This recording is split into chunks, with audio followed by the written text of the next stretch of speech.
the respected Faizan Mufakkari alayhi salam, Ustad al-Ulama, Munazir Ahl Sunnat, Peer Sayyid Mazhar Hussain Shah Gilani, Mutazilul Ali, Wajibul Ihtaram Sadat Karam, brothers and sisters, Assalamu alaikum wa rahmatullahi wa barakatuhu. Currently in the Islamic month we are in Muharram. Muharram holds a lot of merits and a lot of bounties and a lot of blessings. But specifically the Illuminated Madina Society shall be talking about the family of Rasulullah sallallahu alayhi wa alihi wa barik wasallam. In life we have many bonds and we have many relationships, but the one that we keep forever, or the one that we remember all the time, is the bondship of family. Our brothers and sisters, that's one bond that will never finish. Our brothers will always be our brothers, our mothers will always be our mothers. It's interesting to see that when it comes to our own families, we care for them a lot, and rightly so, we should do. However, when it comes to the family of Rasulullah sallallahu alaihi wasallam, most of us are ignorant. We don't know who they are. That's why inshallah today you will know who the family of Rasulullah sallallahu alaihi wasallam is. So I may argue, why is it important? It's a basic rule no matter where you're from, that whatever Rasulullah sallallahu alaihi wasallam did or said is a pathway for us Muslims to follow. So inshallah I will give a narration of how Rasulullah sallallahu alaihi wa sallam had a bond with Imam Hussain, Imam Ali Makan alayhi salam. A book, a very famous book, Al-Bidayah wal-Nihaya, can be translated in English as The Beginning and the End, by an author called Ibn Qasir. Ibn Qasir is a very famous student of Ibn Taymiyyah. These people obviously don't need an introduction. In volume 8, page 366, Anas bin Malik radiyallahu ta'ala anhu narrates this narration. He states that Rasulullah sallallahu alayhi wa sallam said once to his wife, Salma salamuna alayha, please guard the door. Guard the door, for I'm about to have a meeting. And subhanAllah, the meeting with who? I'm having a meeting with an angel. If we just pause there for a second, unfortunately some people are lost and they don't understand the maqam of Rasulullah sallallahu alayhi wa sallam, and they compare to us. Because Rasulullah ate, we eat, is similar. This alone, this narration just up to here shows Rasulullah sallallahu alayhi wa sallam, his maqam. Who is he having meetings with? The angels of Allah subhanahu wa ta'ala jalla jalaluhu. No one till today can have a meeting with the angel. The maximum will have a meeting with the human. But Rasulullah is having meetings with the angels of Allah subhanahu wa ta'ala. And the angel, it says in the narration that he's not come down to earth before. So he's solely come down for Rasulullah sallallahu alayhi wa sallam. This is just one glimpse of the maqam of Rasulullah sallallahu alayhi wa sallam. So the Salma narrates, salamun alayha, that I guarded the door as instructed by Rasulullah sallallahu alayhi wa sallam. I saw coming a child, a baby, and it was Imam Hussain, Imam Ali Makan alayhi salam. And she says that, how can I stop him? For verily Rasulullah said that Imam Hassan and Hussain, they are like my own sons. They are my own sons. So how can I be a barrier between him and Rasulullah sallallahu alaihi wasallam? So she lets Imam Hussain through. Bearing in mind, Rasulullah is having a very important meeting now with an angel of Allah subhanahu wa ta'ala, an angel that has not come down to earth before. And Rasulullah is having the meeting, and Rasulullah looks and sees Imam Hussain entering. Rasulullah sallallahu alaihi wasallam stops, embraces Imam Hussain and starts playing with Imam Hussain alayhi salam. Till today, we have very famous and very high-ranked personalities. None of them will ever stop an important meeting for their grandsons. But Rasulullah sallallahu alaihi wasallam, for his actions, has told us, even when it comes to important times, never forget the fikr and zikr of Hussain. This is just one small example of a virtue of the status Imam Hussain had in the eyes of Rasulullah sallallahu alaihi wasallam. And again, is quoted in Al-Bidayah wal-Nihaya, a famous book accepted throughout the whole of the Islamic world. Now, inshallah, to start off the ceremony in the correct Islamic manner, I'll call upon Muhammad Rizwan Abbas to please do a bit of Quranic recitation for us. Nare Takbir, Nare Risalat, Nare Haydari.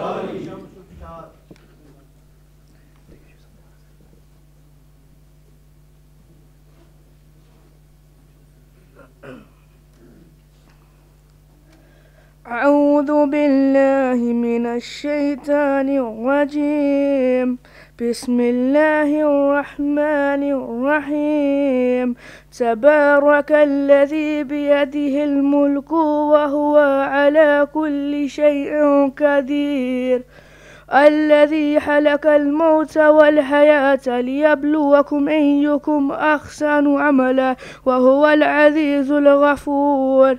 الذي خلق 7 سماوات طباقا ما ترى في خلق الرحمن من تفاوت فارجع البصر هل ترى من فتور ثم ارجع البصر كرتين ينقلب إليك البصر خاسئا وهو خسير. ولقد زينا السماء دنيا بمصابيح وجعلناها رجوما للشياطين وأعتدنا لهم عذاب السعير. وللذين كفروا بربهم عذاب جهنم وبئس المصير. إذا ألقوا فيها سمعوا لها شهيقا وهي تفور تكاد تميز من الغيظ كلما ألقي فيها فوج سألهم خزنتها ألم يأتكم نذير قالوا بلى قد جاءنا نذير فكذبنا وقلنا ما نزل الله من شيء إن أنتم إلا في ضلال كبير. وقالوا لو كنا نسمع أو نعقل ما كنا في أصحاب السعير فاعترفوا بذنبهم فسؤكا لأصحاب السعير. إن الذين يخشون ربهم بالغيب لهم مغفرة وأجر كبير. صدق الله العظيم.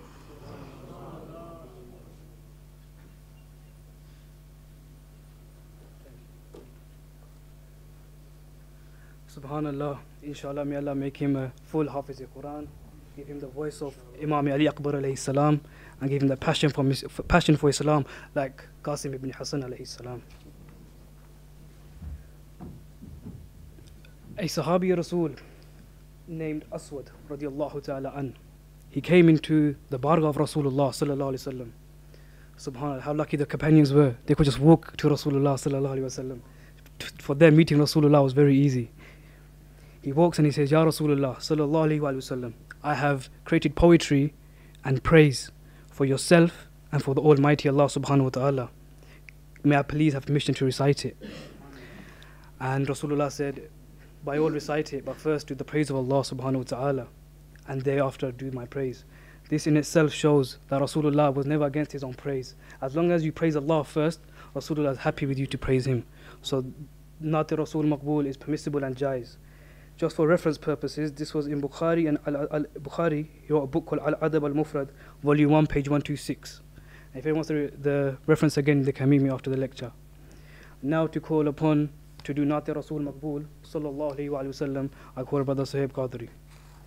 Nare Takbir, Nare Risalat, Nare Haytari.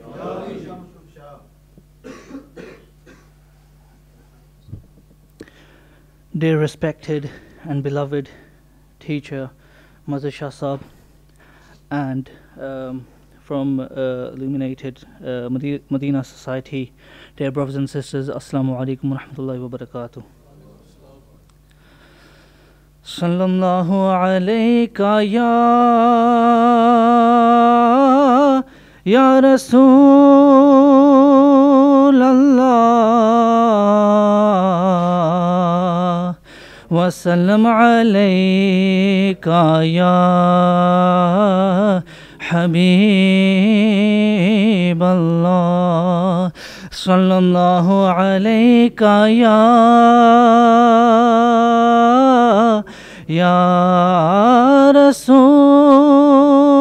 Allah, wa sallam alayka ya Habib Allah. या हुसैन इब्ने अली आपकी अज़मत को सलाम, या हुसैन इब्ने अली आप کی عظمت کو سلام بھائی بیٹوں بھانجوں اور اہل قربت کو سلام بھائی بیٹوں بھانجوں اور اہل قربت کو سلام بھائی پہ قربان کر دیے پاک بی بی نے اپنے دونوں لال بھائی پہ قربان کر دیے پاک بی بی نے اپنے دونوں لال ان علی کی لاڈلی خاتون جنت کو سلام ان علی کی لاڈلی خاتون جنت کو سلام السلام اے خاندان اہل بیت یا حسین ابن علی آپ کی عظمت کو سلام بھائی بیٹوں بھانجوں اور اہل قربت کو سلام ان کے اخلاص و مروت اور حجت کو سلام ان کے اخلاص و مروت اور حجت پر سلام السلام اے خاندان اہل بیت یا حسین ابن علی آپ کی عظمت کو سلام بھائی بیٹوں بھانجوں اور اہل قربت کو سلام السلام اے خاندان اہل بیت. It may occur to some that I asked him to do a naat of Rasulullah sallallahu alaihi wasallam, i.e. a praise of Rasulullah, yet he done a praise for the family of Rasulullah sallallahu alaihi wasallam. It's not very abnormal. In Tirmidhi Sharif, volume 2, page 219, it's a narration from Rasulullah himself that firstly, you should love Allah subhanahu wa ta'ala jalla jalaluhu. Why? Because he gave you countless bounties. From loving him, you should love me. To love me, you should love my family. Thus, loving the family of Rasulullah sallallahu alaihi wasallam is a principle and rule Rasulullah himself said to do. So obviously, if you're praising his family, you are too praising Rasulullah sallallahu alaihi wasallam himself. It's very unfortunate to see that when Muharram starts, people employ this month and use this month for their own personal, you could say, indoctrination. You have the one side who use this month under the banner of Imam Hussein, yet they insult the Sahaba. Astaghfirullah min zalik. Then you get the others who claim that they love the Sahaba, yet they don't talk about Imam Hussein this month. This month they use to talk about other issues that are not related to Imam Hussein at all. But inshallah, in this event, through the wasila of Sayyidina Ghawthul Azam, Pirane Pir Gawsi Azam Dastagir, you shall be told how to do zikr and fikr Hussein and yet love and respect the Sahaba also. Just to make people understand that it is actually from the Sahaba themselves we learn how to cherish and honor the Ahl Bayt, because this is the teaching of Rasulullah. The best people to learn from how Rasulullah acted is obviously his friends. Sayyidina Abu Bakr as-Siddiq radiallahu ta'ala anhu, the first Khalifah of Islam, he has stated, this is in Sahih al-Bukhari, Kitab al-Manaqib, hadith number 3542, whilst dealing with the family of Rasulullah sallallahu alaihi wasallam, think that Rasulullah is amongst you, i.e. that when dealing with them, dealing with love, compassion and respect. And this too, alhamdulillah, you see within our society too, that whenever we know that there's a Sadat, we give him abundance of respect. Why? Because it's the teaching of Sayyidina Abu Bakr as-Siddiq. When you see a Sayyid respect him as you're going to respect Rasulullah sallallahu alaihi wasallam. And again, this is Sahih Bukhari. You can't argue with it much. The next Sahaba, which normally people disrespect and astaghfirullah attribute lies to, is Sayyidina Umar ibn Khattab, Umar Farooq radiyallahu ta'ala anhu. And this narration took me for surprise and made me in awe. This is in Hakim al-Mustadrak volume 3, hadith number 4736. And Imam Ahmad ibn Hanbal, the teacher of Imam Bukhari himself, wrote a book called Fadail Sahaba, the virtues of the companions. And in volume 1, page 364, it narrates that Sayyidina Umar ibn Khattab, Umar Farooq, the second Khalifah of Islam, knocked on the door of Sayyidah Fatima Zahra salamunna alayha, and he said, Ya Zahra salamunna alayha, I swear by Allah, the Lord of the Kaaba, nobody was more dear to Rasulullah sallallahu alayhi wa sallam than yourself. So I too, me, Sayyidina Umar ibn Khattab, I also swear by Allah subhanahu wa ta'ala, after Rasulullah, no one is more dear to me than yourself. This is the love Umar ibn Khattab, Umar Farooq gave to Sayyidah Pak. We too should offer this love for Ahl Bayt also.